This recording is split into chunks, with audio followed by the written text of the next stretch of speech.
Think about this. Thank you.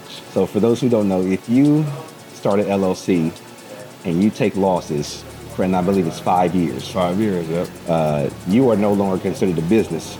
You're a hobby.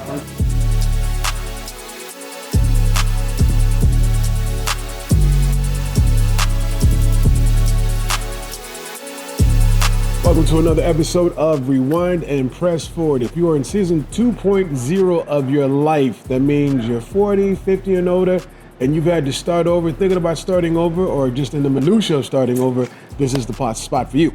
So on today's episode, we have one of my day ones, and if you see my feed, we always talk about celebrate your day ones. This is definitely one of my day ones. Day one. Day ones. My man, Mr. Brian Johnson, is in the building. And the reason Brian is with us today as we sit here, I'm filming from my crib, my original home, Omaha, Nebraska, sitting here at Safari Cigar Lounge, doing what we do. We always sit down, have a cigar, and talk about life and talk about things. And even though Brian's a little bit younger than me, he is very knowledgeable and has put me on the right place to when it comes to my money. And you know, when it comes to your money, you can't mess around. So what I want to talk about today is the differences between structures. Everybody gets online and they see this thing about get you an LLC and your life is great. Yeah. It's not that simple. It is not that simple, unfortunately. And it's where a lot of people get caught up and messed up because they don't understand business structure. Now, when I want to say this, though, incorporating getting LLC is not a bad thing. No. And that's not hard to do. No, yeah. I have two LLCs. It separates you from legal liability if something goes wrong and somebody tries to sue you. You know, we don't get sued every day, but just in case we do, you know, you need that separation between you and your work. Correct. So we're not going to go into the boring thing about get your EIN, get your business bank account. If well, maybe you don't. I can't be unfair and say you already know these things, but there's a lot of videos out there. We may do an episode to explain that part. But what I want you to kind of educate me on, we were sitting smoking the other night, and you were talking about the difference in, you know, how you're taxed. Yeah. And taxes, as we know, suck. They suck. I've been getting double taxed because of my LLC structure and my personal and all that. Yep. And they taking my monies. Yeah. So kind of give us a breakdown of the differences between the corporate structures. Yeah. So, I'll start with the LLC. Okay. You know, because that's what most people are told to get. You know, get your EIN. You know what I'm saying? You get all set up with this LLC. Like you said, life is great. And then what? Tax season hits. And once tax season hits, whatever you make in your business flows straight to your 1040. And everybody's like, oh, well, I thought I had a business. Why am I getting taxed like crazy? And I'm paying more in taxes. And I thought this was supposed to shelter me. Well, you didn't get taught about taxes. Your accountant didn't tell you how it was going to go down. They don't really care. Why? Because they're getting paid the same either way. Okay. So, you know, I was on that same path, getting ready to set up my LLC for my investing business. And I had a mentor that said, pump your brakes. You want to be set up as a corporation. Now, when most people see corporations and your accountant is going to tell you, oh, well, you're going to get hit with double taxation. Everybody is afraid of double taxation, but the corporation was the number one way to form a business before 1978 when the LLC came along. And all the LLC really is a holding structure. You know, so if you want to hold your assets in an LLC, great. But once you start doing business out of that LLC, well, of course, you can't pay yourself. You got to do a draw. So that's how you pay yourself in the LLC structure. So when you say assets, give me an example of what an asset is. So, you know, if you own rental properties, okay, you know, you buy a business that's separate from your current business that you're running, you put that under an LLC. Correct. So it's not in your name. It's not in your name. It's in the company. It's in a separate. I want to get my house in my name, my vehicles, I want them in the business name. Yes. All that is in the business name under the LLC. Under the LLC. Okay. So you use the C corporation, which is the structure that we run in our business, as the main umbrella business. Now, the nice thing about the C corporation is, come tax season, the C corporation is its own person. It pays its own taxes. So if you don't pay yourself inside your C corporation, you will never see the tax hit on your personal side. Say that one more again. Yes.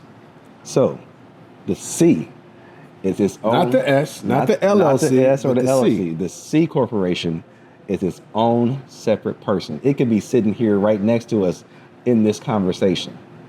When it gets taxed, I don't get taxed personally. So it never sees my 1040. No, are there better tax? Are the taxes better with the C setup? Yes. Is that kind of why It's a lot better. So when you see, like when Donald Trump lowered the tax rate from 35 to 21%, that's under the corporate tax structure. Now, if you pay yourself, you can pay yourself a dividend. Now, this is where the double taxation of it all starts to come into play. But with tax structure and the dividend structure is because they raise the bar every single year. Like this year, it'll be $95,000. So as long as you don't pay yourself, $95K or above, you have 0% in taxes. Now, do you have to be an employee of your corporation, your C corp? No, you don't. Technically, you don't have to be an employee. You set up your board structure so you're a board member, and you can pay yourself a dividend through the board. But everybody's supposed to pay taxes every year. So, or is that true? So, like, what do you file every year? If I own this C corporation, what am I filing as an individual to show that I'm doing something? So, you still will file your normal 1040. Okay. And once you pay yourself, you are now filing that as a dividend. Not as not as salary, no W-2. Okay. It's a dividend because if you didn't know, when you were a W-2 employee, you get taxed at the highest tax rates possible. Yeah. And no matter what you have to take out, whatever, you still getting your head chopped off. You're still getting chopped off, and it's working backwards. So that's what you're showing as an income, the dividend. The dividend. Ah. Yeah. So, okay. and pretty much, the main goal, when people start a business, of saying, of course they want to work for themselves. They don't want to work for anybody else anymore. They've been there, they've done that, but you've added a second job. And, you didn't change how you got paid, which means you didn't change your tax structure breakdown. So you're getting taxed through the business and the LLC structure and your income. Yeah, and it's taxed the exact same way because it's a pass-through entity. So the business doesn't see the taxes, you do. Only thing that the LLC is protecting your assets. So if somebody tries to come after you, like I said, if they try and sue you, they can take what's in the business. They can't take from you personally, though. But the income you make is your income. So you might as well be a sole proprietor. Because that's how it's taxed. Church. So, and the thing is, this structure was set up. Wasn't a C corporation created? It's the original business structure. From the beginning of time, that's how businesses were set up as C corporation. So, like I said, they just added the LLC later on, and it started off in Wyoming. And if go look this up yourselves, don't rely on me for your research. He's not a fiduciary, but he just knows. I just know this thing. So go look it up for yourself, do your research, and see how the LLCs are actually structured. And that's why your accountants will tell you, oh well, if you want to pay yourself and save a little bit in taxes, put an S corporation on it. Right, that's what I was thinking about doing this year. Yeah, and that's so you can pay yourself and save on the self-employment taxes. Ah, I got you. Yeah, so and it lowers you down a little bit, but not to the same extent that somebody like me as a C corporation, because I'm going to probably say 95% of your C corporations don't pay taxes because of all the write-offs that are baked into it. Mm-hmm. Now you ask yourself, how do they get away with this? It's not getting away with it. It's written into the tax laws through Congress. But those who don't know, don't know. We met a guy last night driving a big fancy Rolls Royce Cullinan, big old truck, nice, whatever. And he looked at me and says, everybody's oohing and ahhing at this truck. So I didn't pay for this truck. He said this was a tax write-off. And it met the guidelines within the law to write the cost of all this off. Now, basically, it doesn't get paid for, but if you have this much in taxes, you can minus the cost of this truck of what you owe, and it's out of there, and the truck paid for itself, basically. But those are simple things that people don't take time out to either get educated or they don't know. No, let me be fair. You might not know about it. Yeah. And like when I started my business, my first goal was to know what my accountant knows.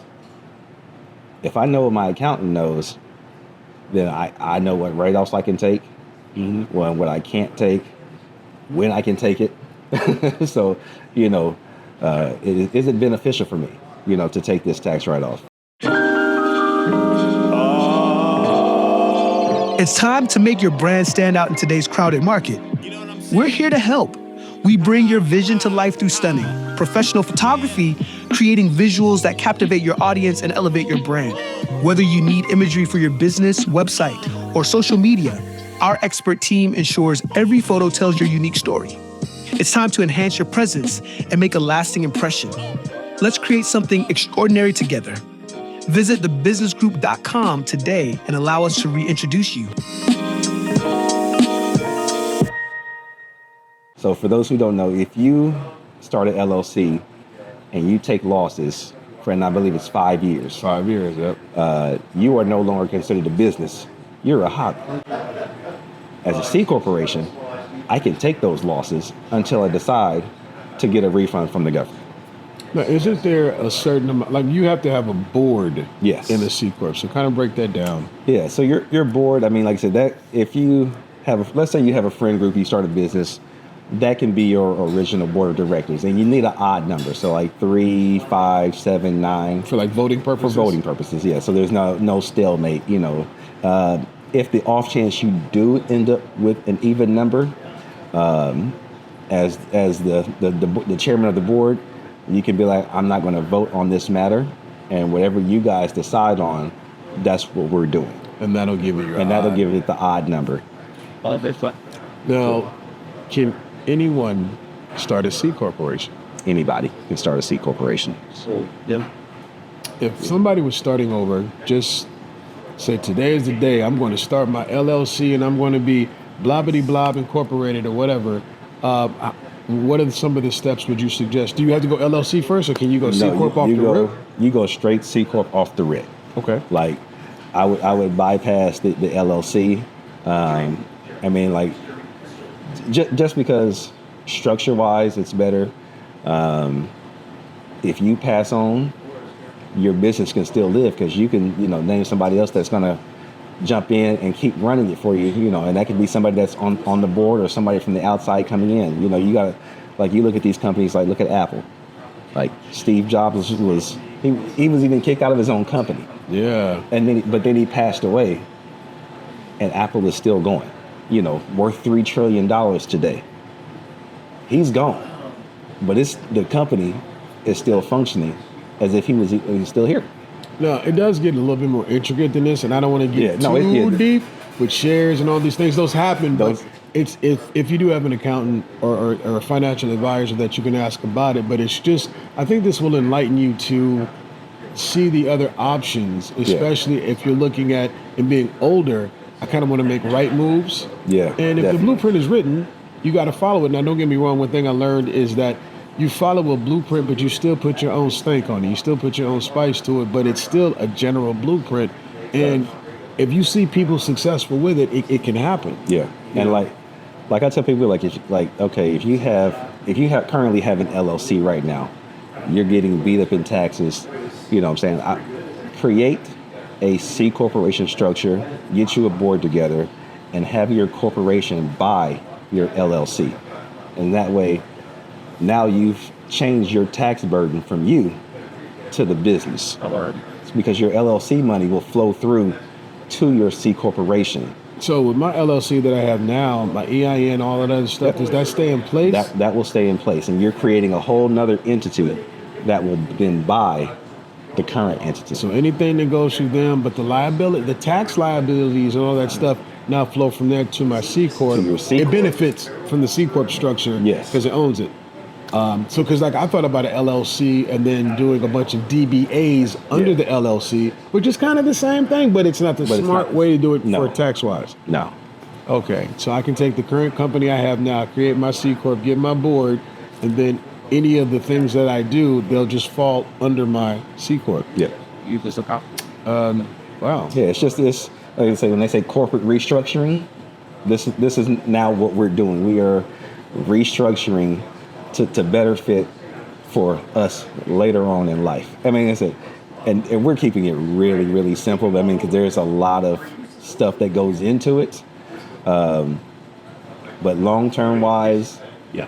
it'll be a lot better. I think it's to even spark the flame of curiosity just about it alone. Yeah. You know, just like I said, if you do have an account, if you do have a financial person, or if you just know how to use YouTube University, Right. go out there and look at it and see, because For me, I had a mentor.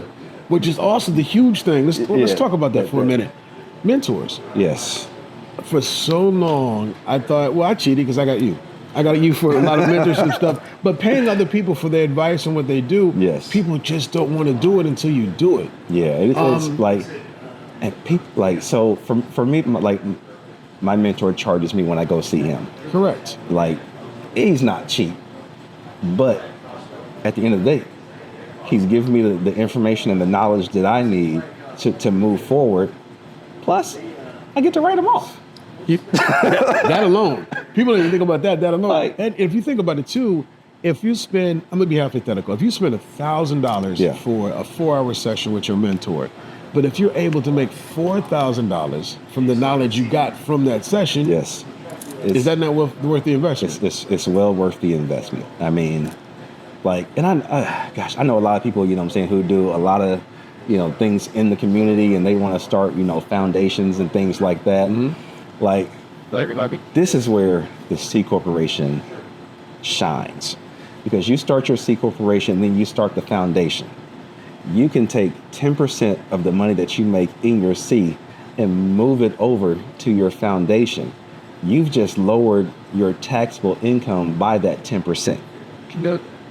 Now, if you think, like, we're in Omaha, we know the man in Omaha is Warren Buffett. He has the Buffett Foundation. So he's able to take the money that Berkshire makes, move it over to the Buffett Foundation. That lowers the company's taxable rates. I mean, it's just like you can have a negative tax bill. So where you're walking around with like, oh, my taxes this year were negative. Definitely about that. And the government, if you so choose so, can send you a refund. Yeah. Or you can use that towards next year's. Or you just pass it on to next year, and it just keeps growing larger and larger. So remember a few years ago, you know, when everybody found out that Amazon, you know, didn't pay taxes until 2018. And they had that credit. They had the credit that they were running from 99 through 2018, you know, because like the government tells you to jobs and housing. That's the mandate that the government puts on businesses, jobs and housing. Well, Amazon creates jobs. So when they finally did realize their tax burden, they got a $123 million refund. Or will increase.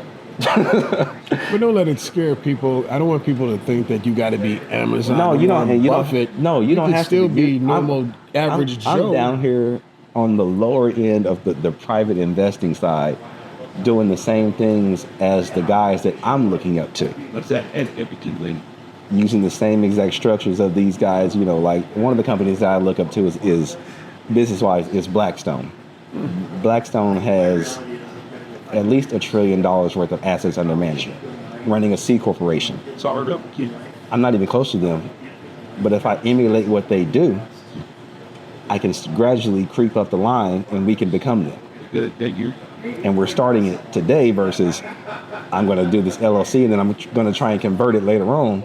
Well, I've been hurting myself for X amount of years because I ran the LLC when I should have started out as a C corporation. And that's what my mentor, like I said, my guy helped me, you know, learn from the start. Now, you know. Mentorship, man. I think invest in it. Don't just you got use to. You got podcast and other things. YouTube University, they're great. But when you find that niche thing that you really, really want to do, invest in mentorship because it pays. People are quick to buy Jordans. People are quick to buy cars. People are quick to buy all this instant gratification things. But when I'm meeting people that wear Jordans and they drive expensive cars because they bought these things with their investments, Yes. and the money that they didn't use, that's where the mentorships and the smartness comes from. Yeah, How'd you get this right here? Well, I didn't go take my paycheck and go buy it. I went and got my investments and I had to wait. I didn't use instant gratification. And I also wrote the cost of this heavy Cullinan Rolls Royce truck off that I have credit for next year. I'm like, Yeah, and we see the Cullinan. You know what I'm saying? This and the strategy that he used behind also buying the Cullinan and where he registered it at. You know, I'm not going to get into that because that's a whole. but you can buy F2. I'm literally thinking about getting rid of my F-150 and I'm getting the F-250 because of the weight. Yeah. Because my truck is aluminum, it literally misses the mark of 6,000 pounds just for me. I was but like, you can still take another deduction, but that's writing it off over. yeah, I time. write it off over time, but depreciation, and because it's in my business name now. But I'm going to look at getting another truck and then just writing that truck off as things go. So, well, man, I appreciate you taking time out. As you Yes. know, we're doing our pastime, but Definitely. I haven't even. It's probably not even lit anymore. You know what I'm saying? But we're about to get to that. But I wanted to share with everybody one of the conversations of the many that we have when we come to cigar lounges and we sit back and talk. Everybody think we just in here kicking it, whatever. No, the cigar lounge has been. For me, this is where business gets done and a lot of knowledge happens. Yeah. I know more about finances, life. I've made more connections and networking sitting in the atmosphere like this, smoking a cigar. So I kind of wanted this episode to, and there's going to be some more because I got some more very, very, very influential people that smoke cigars that will definitely give us some knowledge as we're in our season 2.0. So B, I want to thank you for coming through, my man. This has been another episode of Rewind and Press Forward. Make sure to like, subscribe, get the little bell ringing and dinging. The more that you like it, the more that we'll give to you. And until next episode, peace out.